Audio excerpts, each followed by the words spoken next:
Ba't nila nagagawa ito, ma'am, na sa mga mukha natin, pinamamalas sa atin ng mga tanga tayong tao? Na kunwari talagang may ginawa yung presidente. Pero sa totoo lang po, katulad ng kinukwento natin madalas, itong unprogrammed appropriation, ito yung mga hindi na priority kasi hindi na paglaanan ng aktual na budget. Naglolokohan tayo at patuloy na ginagago ang taong bayan. Yun po talaga yung tamang salita dyan. Mga kabayan, muling kinalampag ng programa ni Manong Ted Pailon ang tila may mali sa mga desisyon ni Pangulong Bongbong Marcos Jr. kaugnay pa rin sa malaking isyu sa PhilHealth kung saan ay tinanggalan ito ng budget. Ito ay kahit pa man magbito si President Bongbong Marcos Jr. sa ilang items sa 2025 national budget. Hindi pa rin ito masusolusyonan ang ilang problema sa budget ng gobyerno. Ito ay ayon kay Professor Silo Magno, former Finance Undersecretary. Ayon kay Magno, tila nagiging sunod-sunuran lang si Pangulong Bongbong Marcos Jr. sa mga nagiging desisyon ng Kamara na pinamumunuan ng kanyang pinsan na si House Speaker Martin Romualdez Jr. Kung matatandaan, tinanggalan ng gobyerno ni Pangulong Bongbong Marcos Jr. ang budget ng PhilHealth at inilagay ito sa ibang ahensya kung saan ay malinaw na magagamit ito ng mga politiko sa kanilang pangangampanya sa darating na eleksyon. Kung nag-iisip, itong gobyerno natin, nilalahat ko pati executive at saka legislative, kasi sila yung gumawa ng justification na to eh. Di ba kayo nag-iisip? Ano ba yung basic problem natin sa education? Ito yung palaking-palaki na out of school youth. Ito yung mga estudyante natin sa grade 10 na walang kakayahan para sa comprehensive reading skills. Yung pinakamalaking problema natin, yung PISA score natin na napakababa at yung indikasyon ng kakulangan ng mga kabataan natin sa kakayahang magbasa at magsulat. Tapos ito yung ibibigay niyo sa ating datos na nagja-justify na malaki ang budget sa edukasyon. Parang naglolokohan po talaga tayo. Parang naglolokohan po talaga tayo. To be straightforward about this, ma'am, ano bang eksaktong word na maaaring magamit dito to be frank about this, no? Hindi po talaga parang Tanggalin natin yung parang naglolokohan tayo at patuloy na ginagago ang taong bayan. Yun po talaga yung tamang salita dyan. Dahil dito sinabi ni Professor Magno na lantara na ang pamabastos ng gobyerno sa taong bayan, kaya dapat hindi ito palampasin, partikular ang mga benepisyo na dapat mapunta sa ating mga kababayan mula naman sa PhilHealth. At saka yun nga po yung debate na may pera naman ang PhilHealth. Hindi lang po ito debate kung may pera o wala ba ang PhilHealth. Pinag-uusapan natin yung responsibilidad ng gobyerno na ibigay yung pera para sa premium ng mga kababayan natin na hindi kayang magbayad ng PhilHealth.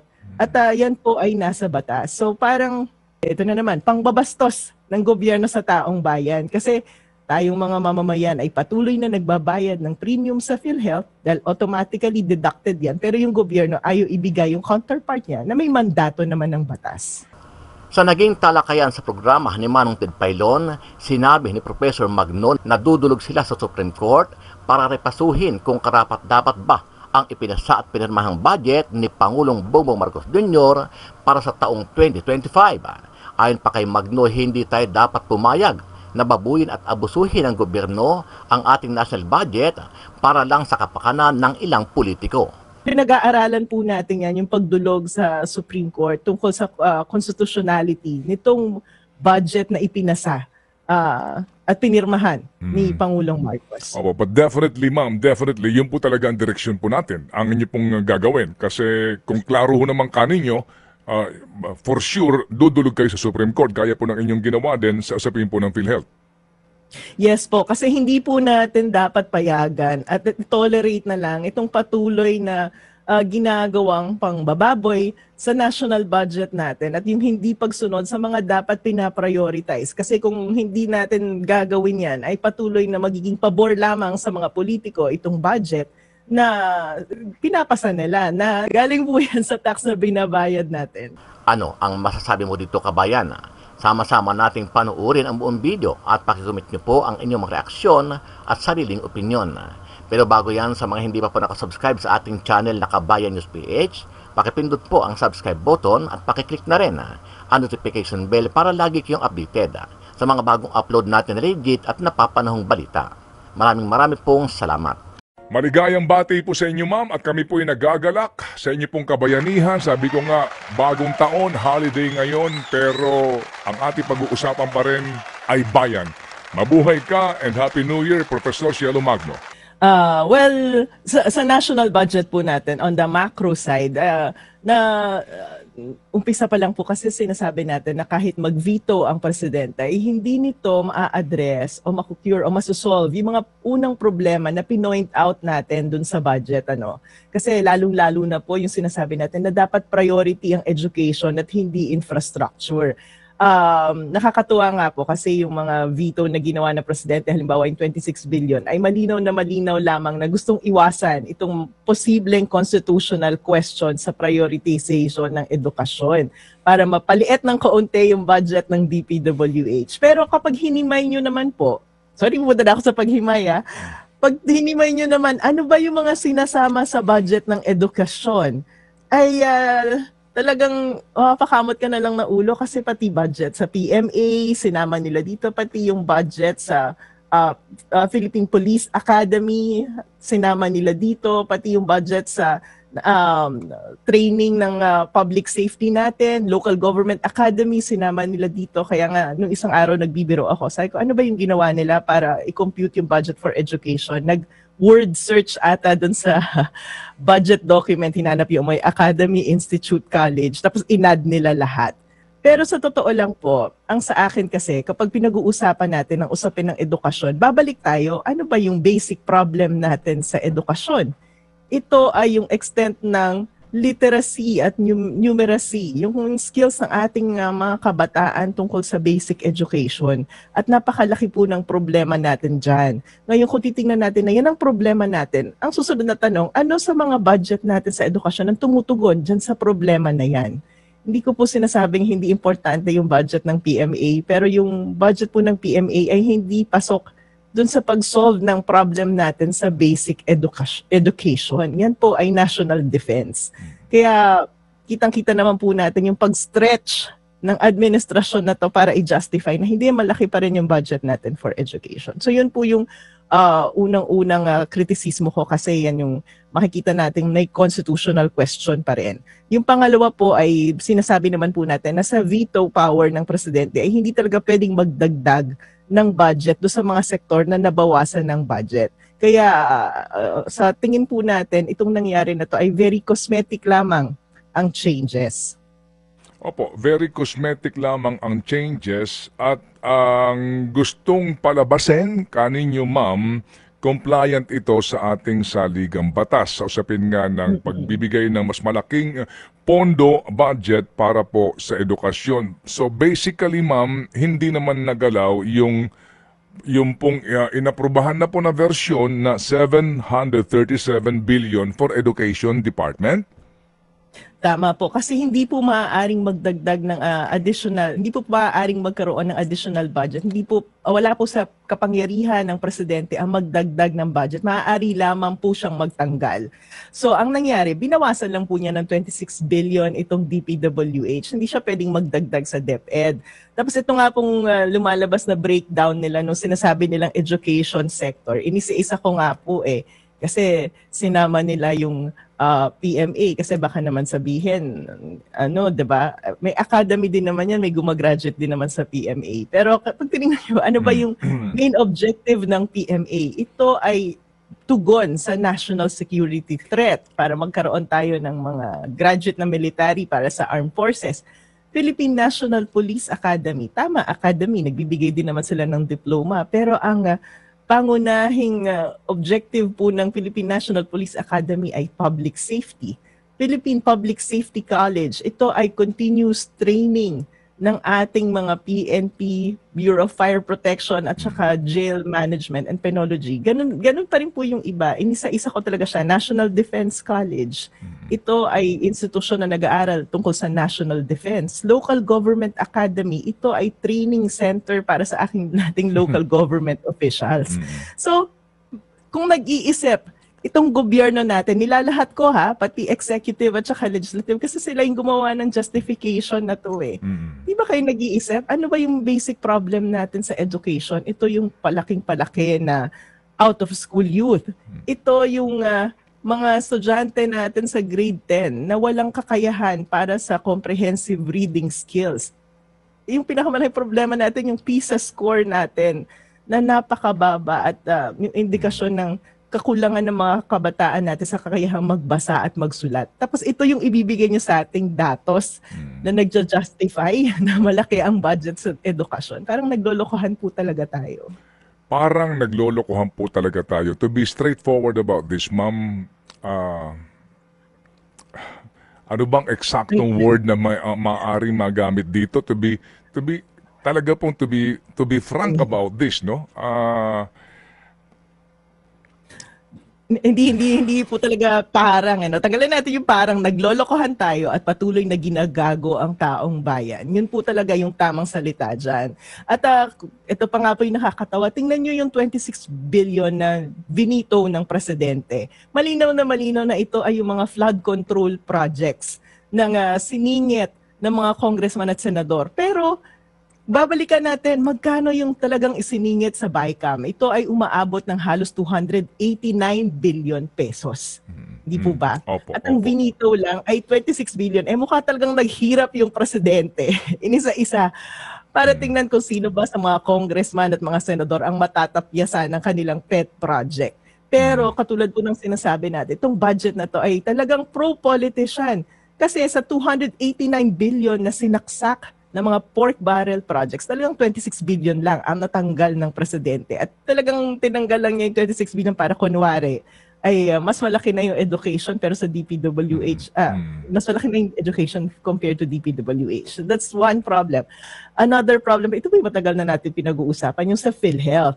Kasi kahit mag-veto siya, hindi naman niya mabibigyan ng budget para subsidiya ang PhilHealth. So malaking problema pa rin po yan at talagang isusulong po natin yung problema na yan sa Supreme Court. Idudulog po natin doon. Kasi even sa press con, sinabi ni Secretary Mina, 150 billion lang naman ang kailangan ng PhilHealth. Parang ito nga yung sasabi ko, ano ba namang math ang ginagawa nila? Ang inaasahan po natin ay mag-improve ng performance ang PhilHealth at i-deliver yung kanilang mga responsibilidad. Kung sinasabi ng gobyerno na 150 billion lang ang kailangan nila, parang business as usual lang yung inaasahan nila, no? At saka yun nga po yung debate na, may pera naman ang PhilHealth. Hindi lang po ito debate kung may pera o wala ba ang PhilHealth. Pinag-uusapan natin yung responsibilidad ng gobyerno na ibigay yung pera para sa premium ng mga kababayan natin na hindi kayang magbayad ng PhilHealth. At yan po ay nasa batas. So parang, ito na naman, pangbabastos ng gobyerno sa taong bayan. Kasi tayong mga mamamayan ay patuloy na nagbabayad ng premium sa PhilHealth dahil automatically deducted yan. Pero yung gobyerno ayaw ibigay yung counterpart niya na may mandato naman ng batas. Opo, sige, ma'am. So, dito tayo muna sa inyo pong paliwanag nga na klaro hindi po ito sumusunod sa ating pong saligang batas na budget. Ngayon ho ba meron na kayong pinag-iisipan sa inyong grupo dito po sa usapin po ng DepEd budget na ito para po sa pag-question? Opo, pinag-aaralan po natin yan, At kahapon nga po, magkausap kami ni Professor Dan Gatmaytan. Tinitingnan natin kung ano ba yung intention ng mga nag-draft ng Constitution natin nung sinabi nilang dapat priority ang edukasyon dito sa Constitution natin. At doon po, yung batay doon sa transcript ng pag-uusap nila, ang pag-uusap nga po doon, dapat ang mga guro mataas ang sweldo para siguraduhin natin na may mga kalidad tayong teachers na makakapagturo sa ating mga kabataan. So hindi talaga kasali itong mga iba't ibang institute na pinipilit ng gobyerno. So pinag-aaralan po natin yan, yung pagdulog sa Supreme Court tungkol sa constitutionality nitong budget na ipinasa at pinirmahan ni Pangulong Marcos. Opo, but definitely, ma'am, definitely, yun po talaga ang direksyon po natin, ang inyo pong gagawin. Kasi kung klaro ho naman kaninyo, for sure, dudulog kayo sa Supreme Court, gaya po ng inyong ginawa din sa usapin po ng PhilHealth. Yes po, kasi hindi po natin dapat payagan at tolerate na lang itong patuloy na ginagawang pangbababoy sa national budget natin at yung hindi pagsunod sa mga dapat pinaprioritize. Kasi kung hindi natin gagawin yan, ay patuloy na magiging pabor lamang sa mga politiko itong budget na pinapasa nila na galing naman sa ito nga yung tax ng ina mo, bantayan mo. Galing po yan sa tax na binabayad natin. Okay. So, kailangan po talagang binabantayan natin. Sige ma'am, may pahabol lang pong tanong si Ria bago pong ilang pang katanungan ng inyong lingkod. Go ahead Ria, please. Magandang umaga po, Professor Magno. Ria Fernandez po. No? Nabanggit po ninyo yung inyong plano, kasama sa plano nyo na questionin ang 2025 budget sa Korte Suprema. Pero, Prof, hindi pa po ba huli na or parang moot and academic o wala nang saysay dahil today ay technically in effect na yung 2025 General Appropriations Act? Hindi naman po. Kasi kung sakasakali halimbawa yung PhilHealth, idudulog natin yan sa Supreme Court at sabihin ng Supreme Court na kailangan at responsibilidad ng gobyerno na lagyan ng budget at ibigay yung nararapat na alokasyon sa PhilHealth dahil naayon yan sa batas, ay kailangan magkaroon ng special na batas ang Kongreso para bigyan ng budget ang PhilHealth. At saka alam niyo po, ito kasi ang nangyayari dyan, lalong-lalo na sa PhilHealth, mga nakakaraang taon, nagsimula yan 2023, talagang tinatapyasan na nila at hindi nila binibigay kung ano yung naaayon sa batas. So napaka-importante po na gawin natin to para sa mga susunod pang taon ay tigilan na ng Kongreso yung paglabag sa batas at yung hindi pagbibigay ng naaayon sa batas ng kung ano ba yung dapat napupunta sa PhilHealth. May isang observation pa pala tayo dito sa budget veto ng presidente kasi 26 billion ay binaba sa DPWH at may sinasabi silang yung unprogrammed fund ay binawasan din ng 168 billion pesos. Pero yun nga po ang overall effect nito ay wala naman. Kasi yung unprogrammed appropriation, wala naman talagang pondo yun. Diba? So ang naging, kumbaga sa fiscal space natin o yung pera ng gobyerno, ang na-free lang ay 26 billion na maaaring i-reallocate ng gobyerno. Pero napakaliit po nun para tugunan yung mga ilan pang ahensya na nabawasan. Katulad ng 4Ps na binawasan ng 50 billion at nakakalungkot nga nilipat na yung 50 billion na yan sa unprogram. Ngayon, tinanggal pa sa unprogram. So talagang pinaliit yung budget ng 4Ps. Na, ito na naman, babalik na naman tayo sa isang pangloloko na yung 4Ps binawasan ng 50 billion pero yung AKAP hindi vinito at hinayaan ng nandyan na 26 billion pesos. So, yung nga po, Professor, ito muna. So, yung pong usapin ng education budget, klaro po ito, talagang dapat idulog sa kataas-taasang hukuman. Dito po sa unprogram appropriations na ito na pinalalabas nila na ang laki po ng natanggal, no, na veto, gayong sabi ho ninyo, ano naman practically, walang effect yung veto mo doon sa unprogram kasi wala namang pera pinag-uusapan doon. So, ito ho na naman ay klaro po, sorry for the word, panloloko na naman sa, masakit ho sa kalooban natin na parang, ba't nila nagagawa ito, ma'am, na sa mga mukha natin, pinamamalas sa atin ng mga tanga tayong tao? Na kunwari talagang may ginawa yung presidente. Pero sa totoo lang po, katulad ng kinukwento natin madalas, itong unprogrammed appropriation, ito yung mga hindi na priority kasi hindi na paglaanan ng aktual na budget. Pero ito nga po yung nakakatawa kasi pag tiningnan nyo yung vinito na 168 billion pesos na nasa unprogrammed, yan yung 50 billion na yung 50 billion na 4Ps na budget na tinanggal do sa program nilipat sa unprogram. So ngayon, natanggal na rin siya sa unprogram, wala na talaga siya. Pakitang tao itong 26 billion na ito para masabi lang na meron siyang inalis. Pero bagamat yung kaninyo, pagkalaki-laki nito 288 billion minus 26 basically po, nagtira pa rin ng katakot-takot po na pera na maaring sabihin ngayon pa lang po na prone to corruption po. Tama po yan. At saka, prone to corruption, wala pong tinutugunan yan kung hindi yung pagpopromote ng mga politiko na nag-insert ng mga proyekto na yan para maitapal sa pagmumukha natin yung mga pangalan nila. Lalong-lalo nga ngayon at nalalapit ang eleksyon. At yan po yung mga items na laging kinukwento ni Mayor Magalong na malaking porsyento napapamulsa ng mga politiko natin. Lumalabas na, ma'am, na sa bandang dulo, sino itong mga taong nagdedesisyon? Tanggalin mo to, walang debate, walang diskusyon, ito ilagay mo. Hindi ba, ma'am? Tama po Manong Ted, no? At saka talagang sa BICAM na yan, hindi lang sa budget, maraming hocus-pocus at magic na nangyayari dyan. Kasi sa kabila ng mga deliberasyon, yung mga pinapanood natin online, na pag-uusap tungkol sa budget, ayan ay todo-todong binabago ng iilang tao na bahagi ng BICAM na walang accountability kasi hindi natin napapanood, hindi natin alam yung detalye. At ito nga pong mga senador natin mismo yung nagsasabi na pinirmahan nila nang hindi nakikita ko ano ba itong mga dokumento na to. Di po ba? So talagang pag-aaralan din po natin kung paano natin kukwestiyonin uli yan sa Supreme Court. Tsaka Manong Ted, may isa pa pala.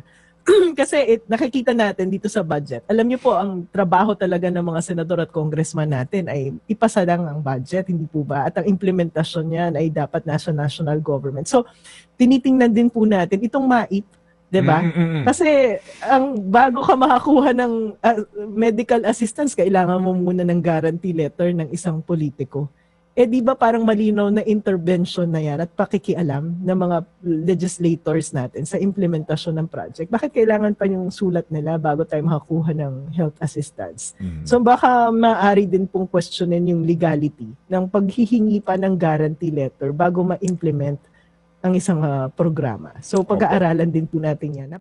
Huwag tayong mawalan ng pag-asa. After all, wala ka namang pupuntahan kung hindi ang kataas-taas ang hukuman. Ako po'y sumasaludo, ma'am, sa inyo pong sa inyo pong patuloy na pagtitiwala sa sistema sa Pilipinas. Ma'am, bilib din ako sa inyo, ma'am. Salamat po at ang ganda po ng inyong ang ganda po ng simula ng taong ito kasi nga you are starting the year with hope, ma'am. Ika nga, with hope. Opo, maraming salamat Manong Ted at maraming salamat Ria at sa lahat po ng tagapakinig natin dito kasi po sa bandang huli wala naman tayong ibang pinanghahawakan kung hindi yung pag-asa na kaya pang magbago ng ating bansa at yung pagbabago na to ay magsisimula sa atin sa patuloy nating pag-iingay, sa patuloy na pakikibahagi